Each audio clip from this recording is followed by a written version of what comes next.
Olá, que alegria estarmos juntos mais uma vez para estudarmos a Bíblia, especialmente o livro de Efésios, com um guia de estudos da lição da Escola Sabatina. Nossa última semana nesse trimestre, mas com a certeza de que Deus nos guiou até aqui e que Ele vai nos conduzir mais uma vez neste estudo. Que Deus abençoe você.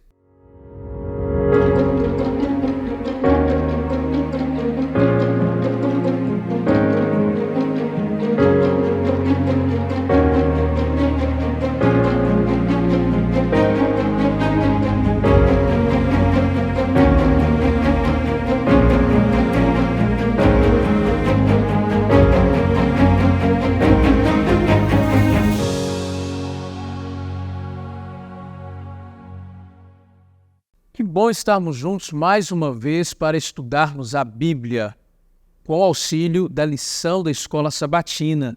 Já foram 13 semanas que estivemos juntos, estamos aqui para esta última semana do trimestre.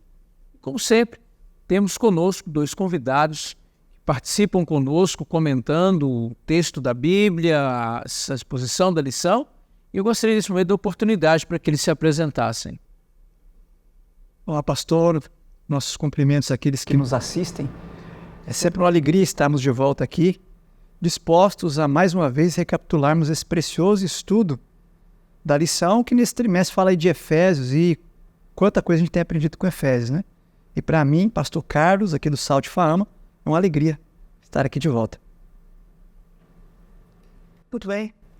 Meu nome é Thiago, sou professor de Teologia Bíblica aqui do Sal de Fama. É um privilégio estar mais uma vez aqui recapitulando essa lição, especialmente essa parte final, onde nós vamos tentar sintetizar tudo aquilo que nós estudamos aí durante esse trimestre. Obrigado, pastor Tiago, obrigado, pastor Carlos, por estar mais uma vez conosco, já estiveram conosco outras vezes nesse trimestre. Para nós então iniciarmos o estudo desta semana, eu gostaria de pedir ao pastor Carlos que nos conduzisse em oração. Vamos orar então. Altíssimo Deus, nosso Pai, gratos te somos pela oportunidade de recapitular a Tua Palavra. Para esta nobre tarefa pedimos a luz do céu, que Teu Santo Espírito nos dirija nesse momento. Nós rogamos em nome do Senhor Jesus. Amém. Amém. O texto para memorizar escolhido pelo autor do guia de estudos para esta semana é o capítulo 2. Os versos são os versos 8 até o verso 10. Diz assim, na minha versão da Bíblia: Porque pela graça sois salvos mediante a fé, e isto não vem de vós, é dom de Deus, não de obras, para que ninguém se glorie. Pois somos feitura dele, criados em Cristo Jesus para boas obras, as quais Deus de antemão preparou para que andássemos nelas.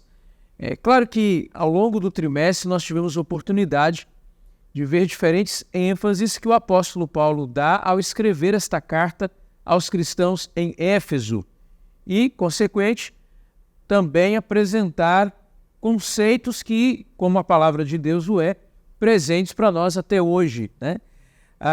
Mas nesta semana nós vamos dar uma recapitulada geral de tudo que estudamos ao longo do trimestre. Essa é uma tarefa bastante abrangente, por assim dizer, né? Sintetizar 6 capítulos em uma semana. Mas vamos conversar um pouquinho, começando então com o capítulo 1. E eu vou deixar aberto aqui com os colegas, vou fazer um pouquinho diferente de hoje. Vou deixar aberto o colega que desejar iniciar. Que chamou mais a sua atenção, que chamou mais a atenção de vocês nesse primeiro capítulo do livro de Efésios? Deixa o pastor Carlos pensar. Sim, bem.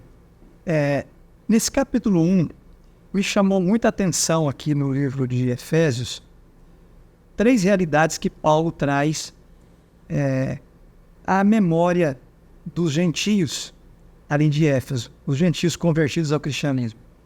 Primeiro, e eu acho que esse é um ponto importante que nós aprendemos na lição desse trimestre, é que a salvação ela é um processo. E fica claro isso aqui no capítulo 1, por meio dos tempos verbais em que Paulo escreve aqui, retratando como Cristo salva o pecador e como ele salva, como ele redime ali os cristãos de Éfeso. Então, eu quero chamar a atenção daqueles que compartilham conosco. Vamos, por exemplo, versos 4 e 5. Olha os verbos aí. Nos escolheu, passado. Verso 5, predestinou, passado. E você tem, então, você tem vários verbos aqui. Verso 6, nos concedeu. E se você continuar observando aí, você vai ver vários verbos no passado. Ou seja, Deus, para salvar, fez algo no passado. E Paulo vai detalhar o que foi. Mas é interessante nós notarmos no verso 12, ele diz assim, ó, a fim de sermos para o louvor da sua glória. O tempo aqui agora está no presente, a fim de sermos. Como se Paulo estivesse dizendo, a fim de hoje sermos para o louvor da sua glória. Se nós formos para o verso 14, vai dizer assim, qual é o penhor da nossa herança até o resgate da sua propriedade no louvor da sua glória, no futuro. Verso 21. Acima de todo principado, potestade, poder e domínio, e de todo nome que se possa referir, não só no presente século, mas também no vindouro. Essa é uma realidade importante. Ao terminar a leitura de Efésios, nós precisamos nos manter lembrados de que a salvação é um processo. Ela começou lá na eternidade passada, ela terminará em algum momento do futuro e ela passa pelo presente, somando aí as ações de Deus, o passado em nosso favor, no presente e também no futuro. Então, acho que esse é um ponto muito rico aqui do capítulo 1, que nós devemos levar no coração dessa lição de Efésios. Quer dizer, quando Paulo precisava animá-los, Paulo lembra eles, olha, Deus já fez muito por vocês, Deus está fazendo algo por vocês e Ele ainda há de fazer. Esse é um ponto que eu acho muito bonito. Vamos avançando e acho que a gente tem mais coisas que a gente pode... Com certeza, pastor Carlos, entendermos esse processo é importante, não só para compreendermos o livro de Efésios, a teologia de Paulo, mas também para entendermos o que Cristo está fazendo por nós hoje. E quando nós lembramos, pastor Tiago, daquilo que Cristo está realizando por nós hoje, há um sentimento que brota no coração do crente verdadeiro, do cristão sincero. E Paulo demonstra isso um pouco quando ele lida com a segunda parte do capítulo, que ele faz uma oração pelos crentes. Isso é um sentimento de gratidão, não é verdade? Como você destacaria esse ponto, alguma outra coisa que você viu de importante aqui, de relevante para esse momento em relação a esse capítulo? Então, pastor Eber, esse cenário aqui de Efésios capítulo 1 traz para a gente aqui uma amplidão maior. Paulo está trazendo um pano de fundo a respeito da extensão da história da salvação como um todo. Como o pastor Carlos explicou, algo que começou no passado, tem efeito agora, presente, mas para o futuro também. Mas o que me inspira aqui, os versos 7 e verso 8 do capítulo 1, primeiramente o verso 7, o texto bíblico diz o seguinte, no qual temos a redenção pelo sangue, a remissão dos pecados, ou seja, por meio do sangue de Cristo, nós temos a remissão dos pecados, nós somos redimidos pelo sangue de Cristo. Verso 8 diz que essa bênção que nós recebemos, essa remissão dos pecados, é uma riqueza que Deus concedeu a nós, a riqueza de sua graça, e esta riqueza Ele derramou sobre nós abundantemente. Ou seja, é algo sem medida. E isso, então, me traz uma certa... me inspira, né? Em saber que Cristo me salvou e esta graça que Ele concede a mim, ela é estendida não só a mim, mas a todos aqueles que aceitam essa salvação pelo sangue de Jesus Cristo ou no sangue de Jesus Cristo. Sabe que tem um outro detalhe aqui do capítulo 1 que me chama a atenção. Enquanto o pastor falava sobre o que a divindade fez em nosso favor, eu me recordo de um outro ponto do capítulo 1 que me marcou muito. Como o Pai, o Filho e o Espírito estão unidos e envolvidos diretamente, a gente chama isso na teologia de economia da salvação. como cada um, mesmo sendo Deus, e é importante que quem nos assista entenda, né? Por que eles são 3 pessoas considerados um único Deus? Porque, embora sejam 3 pessoas diferentes, personalidades diferentes, mas eles compartilham, eles têm a mesma natureza. Os 3 têm natureza divina. Eles têm os mesmos atributos, onisciência, onipresença e onipotência. E os 3 têm o mesmo propósito. E eu acho que esse é um ponto que me chama a atenção aqui. Aqui Paulo vai descortinar esse propósito, que lá na frente, outro capítulo, ele vai chamar de mistério, para iniciar o capítulo 1 dizendo, olha, o céu todo foi colocado a serviço de vocês, gentios, a serviço da humanidade. Agora, aí entra uma outra questão. Embora a divindade se envolve diretamente com o plano da salvação, cada pessoa com uma função distinta nesse plano, embora não fica dúvida de que Deus ama o pecador e vem em busca dele, como o pastor bem colocou, mas aí entra um terceiro detalhe desse capítulo que me impressiona muito, os detalhes de entrelinhas aqui de Paulo. Nós temos 3 vezes aqui, fala qual é o propósito de Deus em fazer isso. E eu quero chamar a atenção do nosso ouvinte. Vamos comigo aqui para o verso 4. Diz assim, ó. Nos escolheu nele antes da fundação do mundo. Olha a preposição paraia. Para sermos santos e irrepreensíveis perante ele. Então, o primeiro objetivo de Deus com esse plano é nos tornar o quê? Santos. É nos separar de novo. Nos restaurar em santidade, para que nós possamos viver eternamente na presença dele. Esse é o primeiro propósito. O segundo propósito, a gente vai agora para o verso 5, a parte A diz assim, ó, de novo, nos predestinou, olha a mesma preposição, para ele, para a adoção de filhos. Ou seja, Deus nos restaura e nos adota como filhos, ou seja, nos traz de volta para o seu braço, nos traz de volta para a relação familiar e nos coloca agora de volta na sua grande família para convivermos com os nossos irmãos de fé e para servirmos a Deus. E terceiro, quando fala o verso 6, agora diz assim, ó, de novo, começa com a mesma preposição, para louvor da glória de sua graça. E aqui, pastor, eu quero chamar a nossa atenção. Você tem as mesmas 3 preposições, os mesmos 3 propósitos.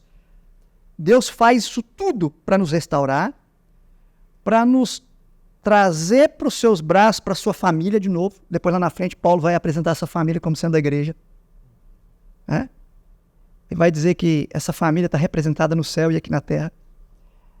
Mas o último ponto aqui é importante. Ele fala, Deus faz isso para louvor da sua glória, verso 6. E é interessante que esse louvor da sua glória, essa mesma expressão no grego, ela é a única que vai aparecer aqui 3 vezes.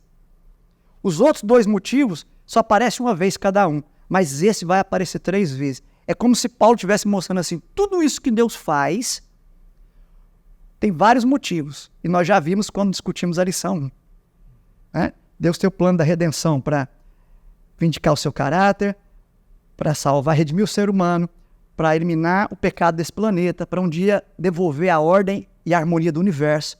Mas o motivo maior de todos é para louvor da glória de seu nome, para louvor da glória de Deus. Essa é a tônica. Tudo é para louvor da glória de Deus. E aparece 3 vezes, verso 6a, verso 12 e verso 14. Para louvor da glória de Deus. Quer mais uma curiosidade? Na Bíblia eu não acredito que existe coincidência, né? A gente sempre brinca que é Jesuscidência. Cada um dessas expressões para louvor da sua glória está num verso, num tempo diferente. Passado, presente e futuro. No passado, o que ele fez foi para o louvor da glória dele. No presente, é para louvor da glória dele. E o que ele vai fazer no futuro é, antes de tudo, não só, mas antes de tudo, para o louvor da glória dele. Acho tremendo essas lições que Paulo nos deixa aqui. Resultado disso. Outro detalhe do capítulo. Herança. A palavra herança vai aparecer 3 vezes. Também relacionada com o tempo. E é interessante que, quando isso acontece na vida do crente, o crente não só tem uma herança para receber no futuro, mas ele se torna uma herança agora. Ele se torna uma herança. Olha que interessante, lê comigo aí, verso 9. Desvendando-nos o mistério da sua vontade, segundo o seu beneplácito que propuser em Cristo, verso 10, de fazer convergir nele, na dispensação da plenitude dos tempos, todas as coisas, tanto do céu quanto da terra. Agora o verso 11. Nele digo, no qual fomos também o quê? Feitos herança. Fomos feitos. Aqui não está falando da herança que nós vamos receber no futuro, que é o lar eterno. Isso me deixa impressionado. Isso me fez estudar mais esse texto de Efésios. O crente que é redimido por Cristo, ele não só tem uma herança para receber no futuro, que é o que vai falar o verso 14, olha lá, o qual é o penhor da nossa herança até o resgate da sua propriedade. Essa herança que está no futuro. Mas tem uma herança que é para agora. É quando Deus me faz herança. Deus me faz hoje herdeiro dele. Ele me faz mais parecido com ele, e ele já me dá de alguma forma a garantia, pela graça dele, de que eu vou receber o galardão quando ele voltar. Que coisa bonita, né? Muito rico. Muito bonito. E assim, nós ficamos muito empolgados quando a gente lê, entende e pensa sobre essas coisas. Tremendo, né?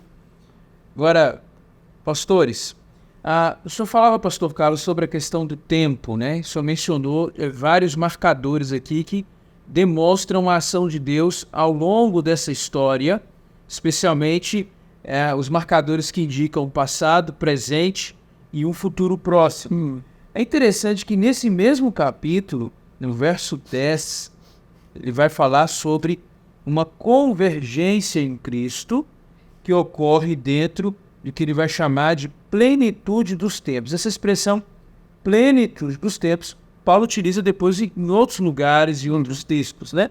Para falar sobre esse preparo para a primeira vinda de Cristo, depois para a sua segunda vinda também. O que mais que a gente pode aprender, pastor Tiago, dessa ideia da plenitude dos tempos e dessa convergência final, quando o texto diz assim, todas as coisas do céu e da terra vão convergir em Cristo? Pô, pastor Heber, como a Bíblia como um todo, né, ela vai apontar para Cristo como o centro da salvação. Cristo é o centro de tudo, né? Tudo se converge para Cristo. Falando da plenitude, Paulo vai falar sobre isso lá em Gálatas, né? Ou seja, Cristo ele vem no momento certo, determinado. Ainda que os homens tentem mudar o curso da história, Deus está no controle dela, Deus controla a história. Se tratando da questão da plenitude do tempo, Deus, ele, como se ele organizasse tudo, ele está, na verdade, organizando por trás dos bastidores, e todas as coisas que acontecem na história é com a permissão de Deus. Inclusive, o mais importante de todos para nós aqui, que estamos aqui, foi o nascimento, a morte e a ressurreição de nosso Senhor Jesus Cristo. E Paulo vai falar sobre isso, ele vem na plenitude. Deus preparou tudo para que o seu filho viesse, nascesse, vivesse e morresse. Mas tem um detalhe aqui, pastor Heber, saindo um pouquinho da questão da plenitude, voltando à redenção, é interessante que Efésios 1:4 vai nos trazer aqui uma ideia bem interessante a respeito disso que Deus faz por nós, né? A redenção dos crentes, da igreja, ela reflete não a iniciativa humana, mas a iniciativa divina. Todo esse processo de preparo, tudo isso para que Cristo viesse, é uma iniciativa divina, não do ser humano. No momento certo, Cristo vem, por iniciativa de Deus. E o que nós aprendemos com isso, né? O que nós fazemos para a nossa vida? Por mais que nós tentemos ser bons, entre aspas aí, né? Tudo é iniciativa divina. É Deus que vem primeiro ao nosso encontro para nos resgatar. Muito bem lembrado, pastor. E embora ainda haja muita coisa para a gente explorar nesse capítulo 1, a tua fala me fez lembrar que o capítulo 2 começa dizendo justamente isso. Ele nos deu vida, estando nós mortos nos nossos delitos e pecados. Então, essa de fato é a iniciativa que parte da divindade, parte de Deus, em relação ao ser humano. Mas aí nesse capítulo 2, Paulo vai discutir um pouco desse contraste entre a natureza original, a natureza do ser humano pecador, né? A natureza que nós temos e aquilo que Deus espera que nós vivamos e que nós tenhamos de diferente na nossa conduta. O que o pastor Carlos, o senhor destacaria aqui nesse capítulo, dentro desse escopo? Capítulo 2. Capítulo 2 eu destaco o capítulo 2 em duas partes aqui. E nas duas partes Paulo faz a mesma coisa, me parece. Ele contrasta o que os gentios efésios eram antes da conversão, antes do chamado deles por Deus, antes de conhecer o Evangelho, e o que eles se tornaram pela graça de Deus. O que eles vieram a ser pela graça de Deus. E nós encontramos isso naquilo que a gente chama de duas cláusulas adversativas aqui, duas cláusulas de contraste. Então vamos lá. A primeira, verso 4. Paulo, vamos lá no verso 1, fala assim, ó, estando vós mortos em vossos delitos e pecados, nos quais andastes outrora, segundo o curso deste mundo. Aí ele vai no verso 4 agora e fala assim, mas Deus, tá vendo esse mas? Mas Deus, e a situação deles não era brincadeira. Ele vai dizer aqui, no verso 2, que há um espírito que opera nesse mundo aqui. O mundo nosso que nós vemos está caído. E aqui fala de dois espíritos. Paulo está retomando alguma coisa aqui do capítulo 1. No capítulo 1 ele fala que ele ora para que eles tenham o espírito de sabedoria. Sim. Na minha opinião, o espírito ali, letra maiúscula. O Espírito Santo que traz sabedoria. E no capítulo 2 agora ele fala, olha, outrora vocês estavam no curso desse mundo e operava em vocês, assim como opera no mundo, o espírito que opera nos filhos da desobediência. A maldade, o próprio autor do mal que está por trás disso. Mas ele vem de isso fazia do quê? Isso tornava a natureza, olha lá, e éramos por natureza filhos do quê? Da ira. Como é que pode alguém que tem a natureza má, anda em caminhos maus, é culpado? Eu costumo dizer que o pecado ele gera 3 Cs, né? Ele gera culpa, ele gera castigo, condenação e ele gera castigo. Eles estavam culpados, condenados e merecedores de castigo. Vem Deus e muda agora. Aí Paulo vai colocar essa adversativa aqui, verso 4. Mas Deus, por causa do grande amor com que nos amou, estando nós, que interessante que Paulo se coloca também, nós mortos em nossos delitos, nos deu vida juntamente com Cristo. Aí vem a parte mais bonita do capítulo, que começa no verso 5. Nos ressuscitou, nos fez assentar com ele nos lugares celestiais, para mostrar no futuro a riqueza da sua graça. E aí ele vem dizendo no verso 8. Por quê? Uma cláusula hot aí. Por quê? Porque pela graça sois salvos, mediante a fé. Cristo, por meio da sua graça, produz a fé. Cristo, por meio da sua graça, traz esse dom de Deus. Mas esse dom que ele traz, que é a fé, se é uma fé viva, vai produzir obras. É por isso que o texto termina dizendo no verso 10. Criados em Cristo Jesus para as boas obras. E aí olha que interessante. Ele faz todo esse arrazoado. Como é que eles eram antes, como é que eles se tornaram agora. E aí, pastores, ele vem no verso 11 e começa com uma conclusiva aí. Portanto, aí ele vai repetir agora as implicações disso. Vai repetir a mesma ideia. Repete a mesma ideia. Olha lá, portanto, lembrai-vos que outrora vós, o quê?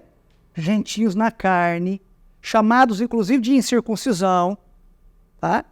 O que vai acontecer? Naquele tempo, verso 12, estava sem Cristo, verso 13, mas agora, em Cristo Jesus. Sabe o que eu acho lindo? E você precisa entender isso aí, você que nos assiste. Por mais estranha e difícil que tenha sido a nossa vida no passado, um passado de pecado, e todos nós tivemos o nosso passado, que não merece ser lembrado. Todos nós, até aquele que acha que não, tem lá os seus pecados que não devem nem ser lembrados. Se possível, nem ser lembrados. Mas Deus, Paulo vem dizendo aqui, mas Deus nos deu vida por causa do seu grande amor. E essa vida que Ele nos deu, ela traz fé e ela traz uma nova vida. Ela traz um novo jeito de viver. Eu acho bonito no verso 2 é isso. Essa passagem do velho homem para o novo homem, para a glória de Deus. Bem lembrado. Pastor Tiago, seu destaque nesse capítulo. Pastor Heber, do verso 4 ao verso 7, tem 3 pontos interessantes que a lição ela destaca, que nós encontramos aí que Deus nos convida ou nos dá vida em Cristo, né? Ou seja, Ele nos concede isto, Ele nos exalta em Cristo, nos concede a oportunidade de nos assentarmos com Cristo no céu. E o interessante de tudo, quando nós vemos esses 3 destaques, essas 3 pontuações que o apóstolo faz aqui, isso indica que nós não somos meros espectadores do plano de salvação de Deus, né? Ele nos salvou, nós estamos juntos, é por causa de Cristo, não somos meros espectadores. Uma outra coisa interessante, nós vemos aqui a graça de Cristo que é concedido a nós, Ele vem até nós. No entanto, o propósito dessa graça não é para que eu viva uma vida sem produção de nada. Ou seja, Ele me salva, Ele me coloca onde eu não deveria estar. E uma vez que Ele me coloca ali para que nós vivamos unidos no corpo de Cristo para praticar boas obras. Ou seja, eu não vou praticar as boas obras para ser salvo. Mas uma vez que Cristo fez tudo isso por mim, Ele me deu vida. Portanto, a ressurreição dele é nossa. Nos exaltou. Portanto, a sua ascensão, a de Cristo, é nossa. Nos fez assentar nas alturas, no céu, junto com Ele. Portanto, é um privilégio que nós temos. Para que Ele fez isso? Para que nós pratiquemos boas obras, né?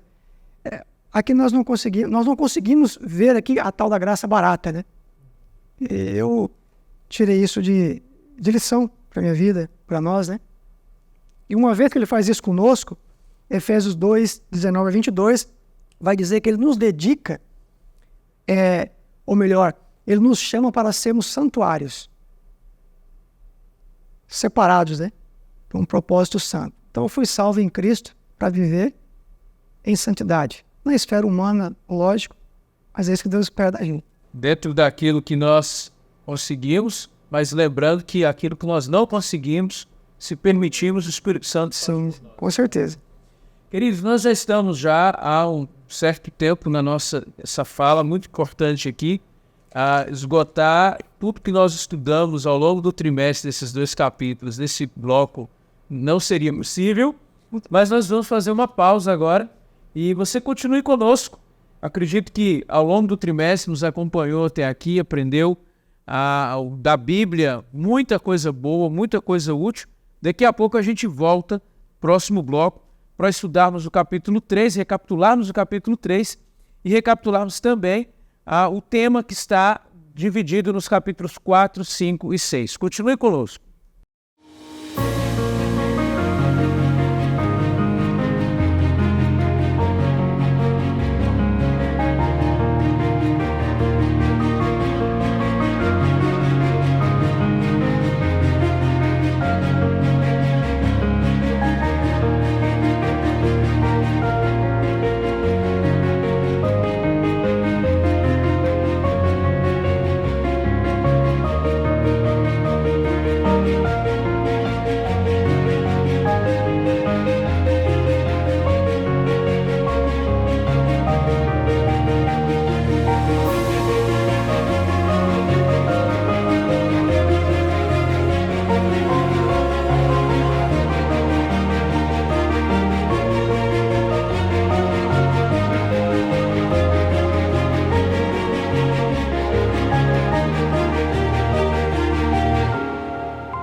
Salte Faama, um seminário em missão.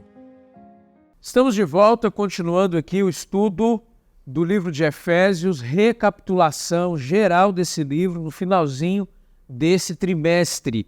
E nós vimos no bloco anterior alguns dos vários tópicos importantes no capítulo 1 e no capítulo 2. Nesse bloco nós vamos conversar um pouquinho sobre o capítulo 3 e depois sobre a unidade temática que está distribuída nos capítulos 4, 5 e 6. Pastor Carlos, neste capítulo 3, qual é o destaque aqui entre as muitas lições que nós aprendemos desse capítulo ao longo do trimestre? Pastor, eu destaco aqui um dos principais efeitos da conversão, do resgate que Deus faz ao pecador, que é uni-lo à sua igreja. Para explicar isso, eu quero voltar um pouquinho no 2, porque como a carta não foi escrita originalmente com a separação de capítulos e versos, para a gente manter a linha, né? Quando a gente vai ali, capítulo 2, verso 7. Perdão, capítulo 2, vamos primeiro no 12. Capítulo 2, verso 12. Naquele tempo estáveis sem Cristo. Note essa expressão, sem Cristo. Essa era a situação deles antes da conversão. Agora, vamos voltar lá para o 7. Para mostrar nos séculos vindouros a suprema riqueza da sua graça e bondade para conosco em Cristo Jesus. Então, você tem duas situações. Quando eles estavam, a expressão sem Cristo, a velha vida, e em Cristo, a nova vida. É claro que em Cristo aqui é para mostrar no futuro, mas no futuro só vai ficar evidente aquilo que já é uma realidade. Eles estavam em Cristo. E tanto que a preocupação de Paulo é que eles continuassem em Cristo. Então, quando a gente olha qual era a situação deles, olha o verso 12. Sem Cristo, número 1, estavam separados da comunidade de Israel, leia-se igreja. Segundo, estranhos às alianças das promessas, não tendo esperança. Número 2. Terceiro, sem Deus no mundo. E número 4, mas agora, vós que estáveis longe, fosse aproximado pelo sangue de Cristo. Então, quando eles se convertem e aceitam o evangelho, qual um dos primeiros efeitos disso? Eles agora vão se juntar àqueles de quem eles estavam separados. Por isso que o texto vem dizendo assim, o qual de ambos fez um. Ambos quem? O verso 14. Ambos, judeus e gentios, cristãos, ele fez um agora. Enxertou ambos na videira. E eles agora são um povo só. Muito bem. Se a gente entender isso, a gente vai entender o que aparece a partir do verso 16, do capítulo 2 ainda. Aparece a palavra reconciliar-se a ambos em um só corpo. Quer dizer, o que Jesus fez com a cruz e o que se torna uma realidade na vida de quem aceita. Você é reconciliado com Deus, vertical, e você é reconciliado com aqueles que estão na fé, com seu irmão de fé, com aquele que já aceitou também. Então, há um desdobramento no sentido horizontal. E aí entra em cena uma grande dádiva que Deus deixou para esse convertido, para esse que está sendo regenerado pelo Espírito, cada dia. Que dádiva é essa? Nós conhecemos pelo nome de igreja, mas Paulo vai chamar aqui de corpo, Paulo vai chamar aqui de família, Paulo vai chamar aqui de edifício e vai chamar de santuário. Está tudo aí no final do capítulo 2. Agora, interessante, a obra está sendo feita em mim, mas eu preciso entender para a glória de quem ela é. Por quê? Porque quando eu me junto a esse corpo, eu tenho que entender que é chamado de corpo por quê? Porque eu sou só membro. Esse corpo tem uma cabeça. E quem ordena o movimento dos membros é a cabeça. O sistema nervoso está aqui. Então, quem é que é a cabeça da igreja? Cristo. Quando a gente vai para a questão da família, a família tem um líder. Quem é o líder dessa família? É a família de Deus. Quando a gente vai para o edifício, esse edifício é construído a partir de uma pedra que foi colocada para servir de base para medir todas as outras, encaixar todas as outras. Chamada pedra angular. Quem é ela? Cristo. E quando a gente vai para o santuário, você tem um santuário dizendo que ele é dedicado ao Senhor. Quer dizer, tudo para Ele. Então, eu me junto a esse povo agora que caminha conforme a palavra dEle para a glória dEle. Essa é uma dádiva, porque eu não estou sozinho.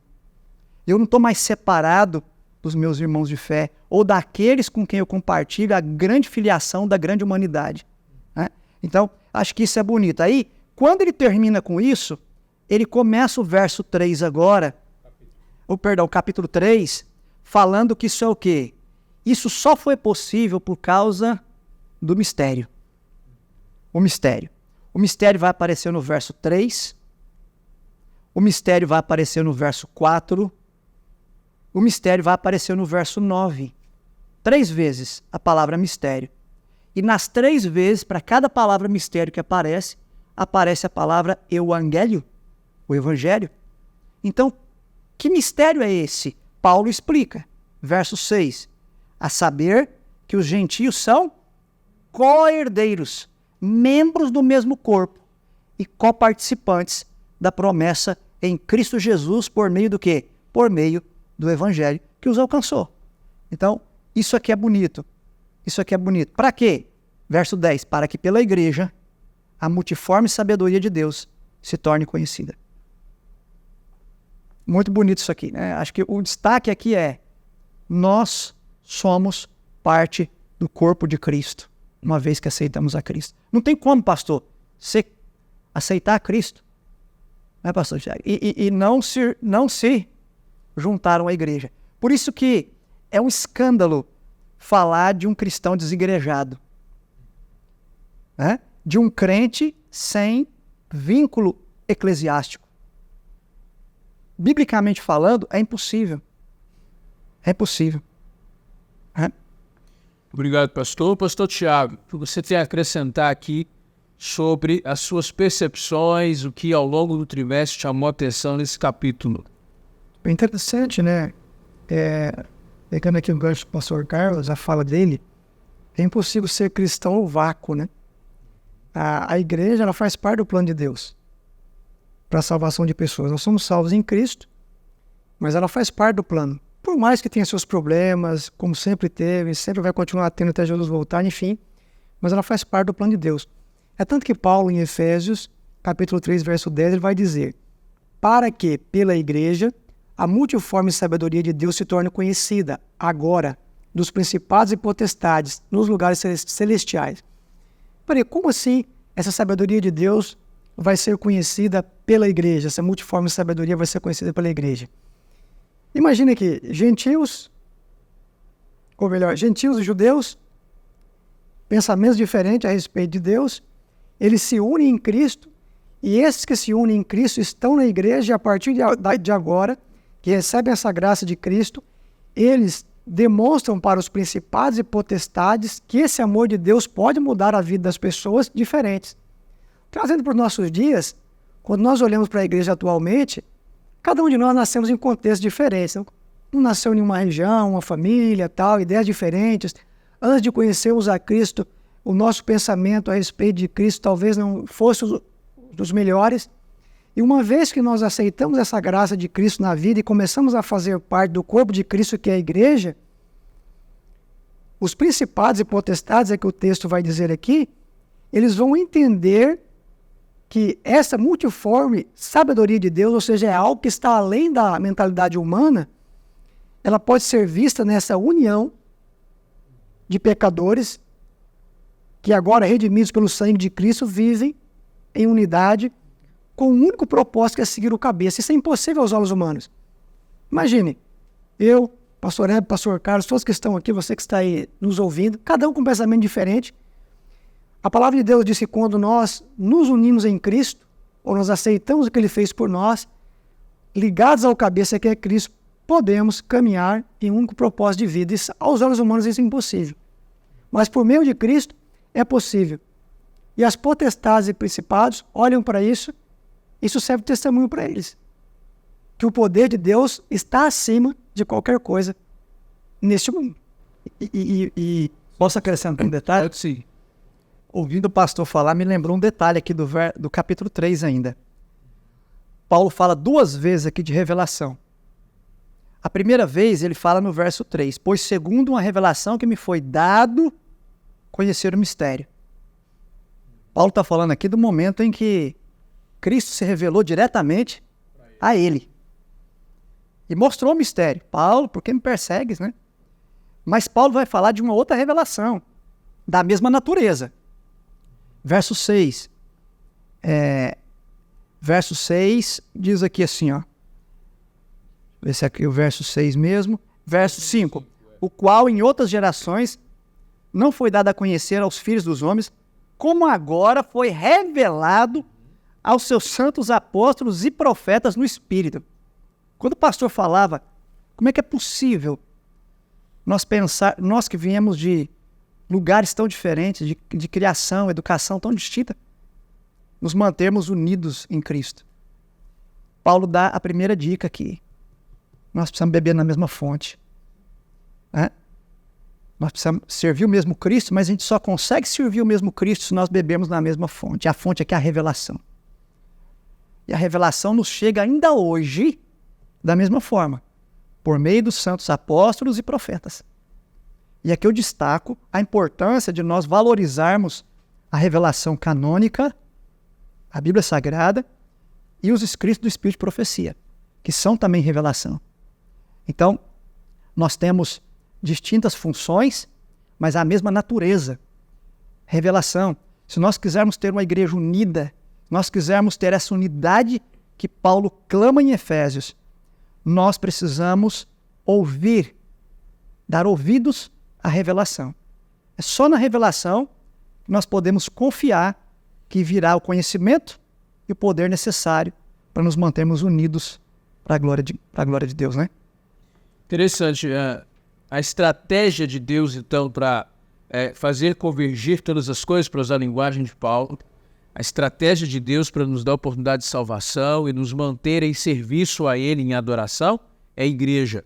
Mas o Senhor começou a trabalhar já na sua fala o tema que percorre a unidade dos capítulos 4 a 6, que é justamente essa ideia de que para que isso realmente funcione, nós precisamos ter uma base comum, sólida, que é a palavra de Deus, é a revelação, e nós precisamos ter um sentimento, um senso, uma preocupação em desenvolver unidade desse corpo. E aí Paulo vai usar várias metáforas, repetir algumas que ele já usou, introduzir novas, vai falar de exército, vai falar de estratégia.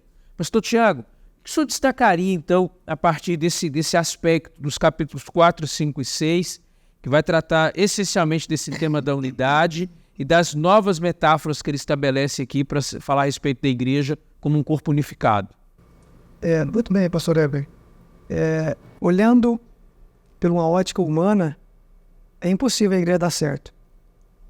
E o pastor Carlos nos deixou aqui, nos destacou algo interessante. A unidade da igreja só é possível por meio da revelação. E a revelação bíblica, a sua palavra, nada mais é do que a mensagem de Deus ou a voz de Deus na linguagem humana. Então, se essa igreja, que aos olhos humanos é impossível dar certo, ela só vai se manter unida ao cabeça que é Cristo se nós estivermos ligados ao divino. Ela só se mantém como igreja, não é por causa de nós, mas é por causa da revelação que é a palavra de Deus. Se Deus não estiver direcionando a igreja, ela não se mantém como, ela deixa de ser igreja, ela vai se tornar um clube social, outra coisa qualquer. Agora, quando Deus dirige a igreja por meio de sua revelação, quando nós buscamos em sua revelação qual a orientação que Deus espera, que Deus deseja que nós sigamos, ela vai se manter com os propósitos ou o propósito pelo qual ela veio. Então, é necessário e importante, como o pastor Carlos acabou de dizer aqui, que a igreja esteja alicerçada, ela esteja sempre buscando na revelação a sua orientação. Aí sim, aquilo que aos olhos humanos é impossível, para Deus não é. Em hipótese alguma, porque é Deus quem está direcionando ela. O autor da lição, pastor Tiago, ele tem uma frase que ele colocou aqui na quarta-feira, quando ele diz assim: embora a unidade seja uma certeza teológica porque a Bíblia fala sobre unidade, Paulo defende essa unidade, e Cristo está trabalhando através do Espírito para que essa unidade ocorra. Mas ele diz assim, isso requer também o nosso esforço. Tem uma intencionalidade aqui, né? Sim. Mas existe uma preocupação para manter, de fato, individualmente a nossa vida pautada pelo que a Bíblia apresenta, para manter a nossa vida devocional de comunhão com Cristo, mas ao mesmo tempo para auxiliar uns aos outros como parte desse corpo, nesse processo. Pastor Carlos, eu vi que o senhor abriu aí alguma coisa aí diferente para a gente pensar a respeito desse tópico aqui. O que o senhor tem a mais para trazer para a gente sobre isso aqui? Eu penso que a gente pode pensar o livro de Efésios em duas grandes seções. Capítulo 1 a 3 é Paulo colocando todas as bases teológicas de quem salva, como salva, por que salva e para que salva. E aí depois do 4 até o 6, Paulo dizendo agora os efeitos dessa salvação na vida do crente. Como é que esse crente vai viver agora que ele foi salvo? E aí eu quero destacar aqui três pontos. Primeiro ponto, do 4 até o 6, a gente tem 4 vezes Paulo para e ele fala assim, olha, ele usa uma partícula textual que é para a gente falar, mas a gente escreve como, né? Que aparece aí, olha, 4 verso 1, rogo-vos, traduzida por pois, rogo-vos, portanto. Isso aqui indica uma consequência de algo que veio antes. Isso está no capítulo 4, verso 1. Se você virar a página na sua Bíblia, você vai ver de novo essa mesma partícula no 5, verso 1, sede, pois. Você vai ver essa mesma partícula no verso 15 do capítulo 5, portanto, está traduzido aí como portanto, mas é a mesma partícula. E se você virar aí, no final do verso, no capítulo 6, você vai ver de novo. Ou seja, o que Paulo está fazendo aqui? Ele divide em 4 etapas para mostrar o efeito que a nova vida em Cristo tem na vida desse crente regenerado, na vida desse crente que está em crescimento na graça. Que efeitos ela tem? Primeiro efeito, a conversão produz unidade. Produz unidade. E eu não tenho tempo aqui, o tempo não nos permite, pastor, pegar cada ponto com o nosso ouvinte. Mas o que eu acho interessante aqui, eu fiquei observando os tempos verbais. E aqui tem coisas que Deus faz, tem coisas que o ser humano faz.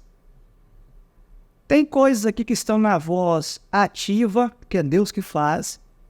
Tem coisas que estão na voz passiva, o ser humano recebe o que Deus fez. Mas tem elementos aqui que estão na voz média. Vou dar um exemplo. Vamos comigo para o capítulo 4, verso 22.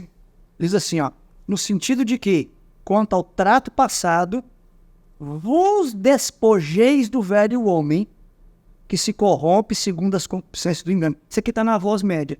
O que é a voz média para quem está nos assistindo entender? É quando o sujeito pratica uma ação e ele mesmo sofre os efeitos da ação que ele praticou. Então, quer dizer, é claro que o sujeito não vai lutar para fazer o que é correto com suas próprias forças. Mas quando ele luta, o Espírito Santo age nele e ele, ao lutar, recebe os benefícios daquilo que o Espírito está fazendo, porque ele está cooperando com o Espírito. Não é o que o texto fala? Ele tem que ser cooperador. Aqui fala que ele tem que ser o cooperador. Vamos aqui para o verso 16. De quem todo o corpo, capítulo 4, 16, de quem todo o corpo, bem ajustado e consolidado pelo auxílio de toda junta, segundo ajusta o quê? Cooperação de cada parte, efetua o seu próprio aumento para edificação de si mesmo em amor. Quer dizer, é uma metáfora interessante. O prédio crescer. O prédio cresce. Por quê? Porque cada pedrinha que foi colocada ali e é medida diariamente a partir da pedra angular, misteriosamente ela vai crescendo. E não só crescendo, você vê que tem a palavra ajustar aqui, ela vai crescendo e se ajustando. É como se as pedras fossem se acomodando uma à outra e tendo como base a pedra angular que é Cristo. E não dá tempo da gente ver aqui, mas eu destaquei algumas coisas aqui, ó. O que acontece na vida dessa pessoa? Como mostra de que ela está sendo regenerada, que ela está caminhando com Cristo agora, novidade de vida. Primeiro, verso 2, suportando uns aos outros em amor. Meu pastor, como é difícil a gente suportar uns aos outros, né? Nossa natureza não é para isso. Mas graças a Deus que o Senhor planta no nosso coração a natureza dele e é possível, né? Outra coisa que ele fala aqui, pastor Tiago, verso 14, 4:14, para que não mais sejamos como meninos, agitados de um lado para o outro por qualquer vento de doutrina. Qualquer coisa. Meu amigo, você que nos assiste aí, tá assim de coisa na internet. Você está entre aqueles que é agitado por qualquer vento de doutrina, desconfia facilmente da igreja, desconfia facilmente da liderança da igreja, por qualquer vento de doutrina, por qualquer ensino. Paulo está dizendo que quem é convertido, quem está crescendo na graça, não vai ser assim. Outro detalhe que eu coloquei aqui, capítulo 4, verso 28. Aquele que furtava, não furte mais. Antes o quê? Trabalhe. Trabalhe. Esse trabalho aqui não é só para quem está à toa trabalhar ou só para quem está furtando, deixar de furtar, não. Aqui Paulo está estabelecendo um princípio, o princípio do trabalho, né? Buscar fazer as coisas aí. Capítulo 5, verso 4. Nem conversação torpe, nem palavras vãs ou chocarrices. Pessoa convertida não vai ficar falando qualquer coisa. Olha, pastores, verso 11, não sejais cúmplices nas obras infrutíferas das trevas. Eu quero chamar a atenção de vocês para isso aqui. Antes, Paulo falou assim, quem é convertido não vai ficar falando que não pode, que não deve. Agora, eu vou repetir, não sejais cúmplices nas obras infrutíferas das trevas. Ou seja, as trevas vão se dissipando e a pessoa está em silêncio, está omissa e não leva a luz. Não fala da luz, não vive a luz, não mostra a luz, não resplandece a luz. Perigoso isso aqui. Outro detalhe, verso 16. Remindo o tempo. Remir o tempo? O tempo precisa de resgate? O tempo em si não, mas o uso que eu faço dele. Como que eu uso meu tempo? E o verso 21, o último aí. Sujeitando-vos uns aos outros no temor de Cristo. Tremendo isso aqui. Então, para mim, essa sessão aqui é algo que me chama a atenção. E eu quero deixar com vocês um último ponto. Nós temos muita dificuldade, às vezes, em equilibrar o positivo com o negativo. Capítulo 4 até o 6, Paulo vai mostrar que faz parte da vida do crente o que não fazer e o que fazer. Se nós tivéssemos tempo, eu ia passar aqui conosco todos os pontos que eu marquei aqui. Paulo vai dizer assim, olha, não façam isso. Antes, façam aquilo. Não faça aquilo outro. Antes, faça isso. O cristianismo hoje vive uma crise. Nós temos um grupo de pessoas que tem aversão ou não. E nós temos o outro grupo de pessoas que tem aversão sim. Se nós mantivermos esses dois, estivermos atentos ao que nós não devemos fazer e aquilo que Deus nos propõe fazer, nós vamos ter um cristianismo equilibrado para a glória de Deus.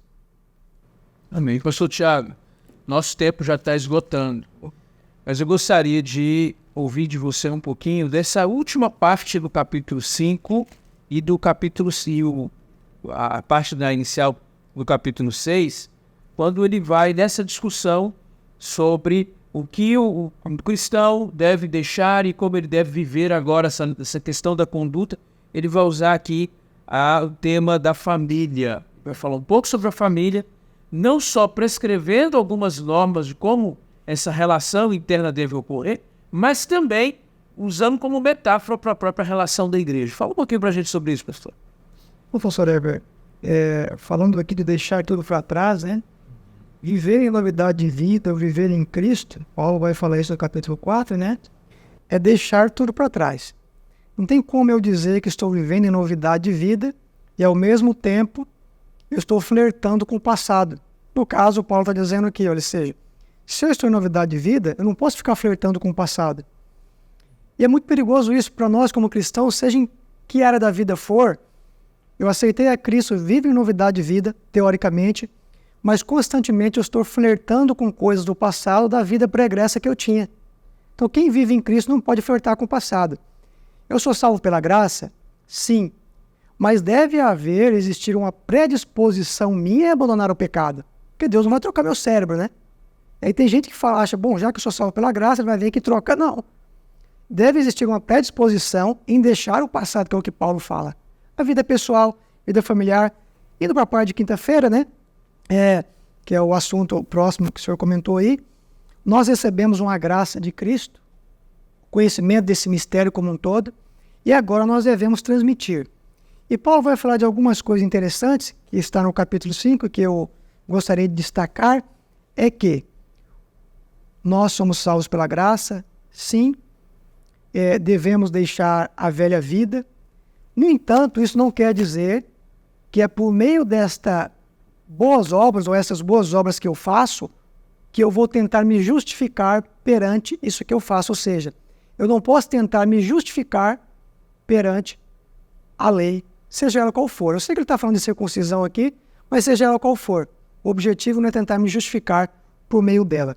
Indo para a família, e o pastor Carlos comentou sobre isso, toda religião ela tem um código de ética. Dentro do cristianismo, existe também um código de ética. E Paulo vai falar disso. Existe um código de ética para o indivíduo que é solteiro, para o indivíduo que é casado. E este código de ética está prescrito na Bíblia.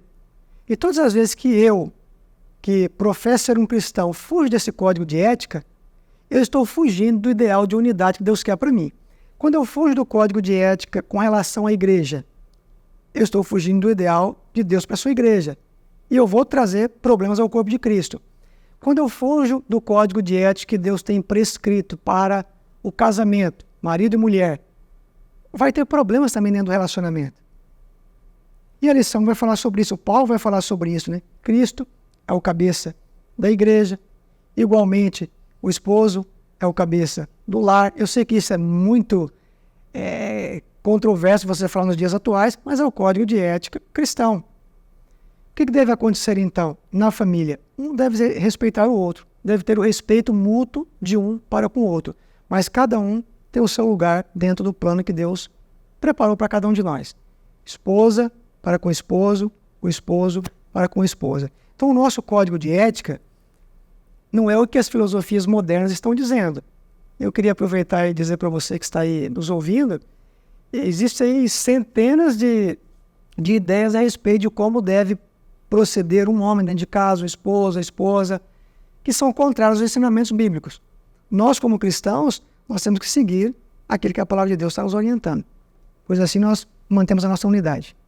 Muito bem, pastor, obrigado. Você já fez, inclusive, já a aplicação final, e como o tempo já está corrido, pastor Carlos, suas últimas aplicações aqui, palavras, conselhos para os que estão nos ouvindo. Bem, 2 pontinhos finais. Primeiro, Paulo termina a carta nos lembrando que nós, mesmo tendo aceitado a Cristo, nós seguimos em meio ao grande conflito entre o bem e o mal. Capítulo 6, a partir do verso 10, ele vai dizer, sede fortalecidos no Senhor. E aqui ele vai falar que o diabo tem suas armas, tá? Quais são? 2. O diabo tem 2 armas. Ciladas, verso 11, e dardos inflamados, verso 16. E ele vai dizer que o Santo Espírito também tem 2 armas. O Santo Espírito tem 2 armas. E ele vai dizer, ele vai colocar, primeiro, o nosso telespectador viu durante todo o semestre, a metáfora da armadura, uma metáfora militar, para nos lembrar que nós estamos em batalha. Não podemos deixar de vigiar. E aí ele vai colocar os elementos aqui, né? Vai colocar o elemento da verdade, da justiça, da paz, da fé e da salvação. Como conseguir esses elementos? Como ter esses elementos? Aí ele vai colocar a comunhão. Porque aqui tem um dativo, fala assim, a espada do Espírito, que é a palavra de Deus, com toda oração e súplica, orando em todo o tempo no Espírito. Quer dizer, no Espírito quer dizer que o crente precisa estar em comunhão constante com o Espírito Santo. O Espírito vai nos armar e vai lutar por nós para que nós vençamos essa batalha. Para mim, essa é a penúltima palavra. A última, o fio de ouro dos Efésios, a unidade. Se eu pudesse pegar uma agulha e um fio e pudesse passar aqui, ou reconhecer a que Paulo passou, eu reconheceria um fio chamado unidade em Cristo. Aonde ele começa? Capítulo 1, verso 10, unidade. Capítulo 2, verso 14 e 16, unidade. capítulo 3, verso 6, capítulo 4, versos 3 e verso 13. E o 5 e o 6, desdobramentos dessa unidade que aparece no capítulo 4. Então, tá aí. Como ter essa unidade que Deus sonhou, que Deus planejou e para a qual Ele provisionou? Caminhando no Espírito Santo. Que Deus nos dê essa graça. Amém. Pastor Tiago, encerra para nós aqui esse momento de estudo com uma oração, colocando os nossos amigos e irmãos que nos assistiram ao longo do trimestre, que estiveram conosco hoje, nas mãos de Deus mais uma vez. Senhor nosso Deus e Pai querido, obrigado pelas maravilhosas informações que o Senhor nos deixou por meio de Tua Palavra. Nós aprendemos no decorrer desse trimestre o quanto o Senhor é misericordioso para conosco.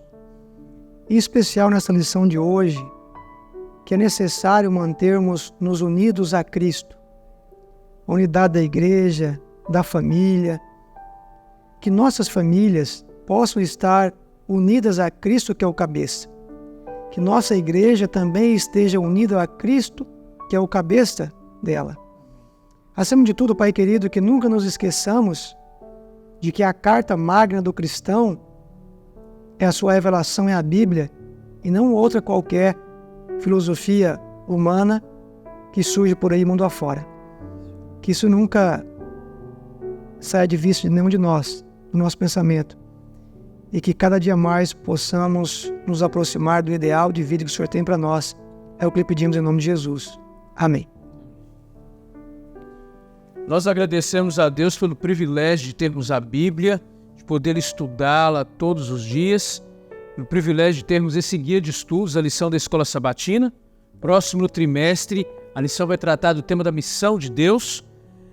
Você é convidado já a começar a estudá-lo também assim que terminarmos essa semana.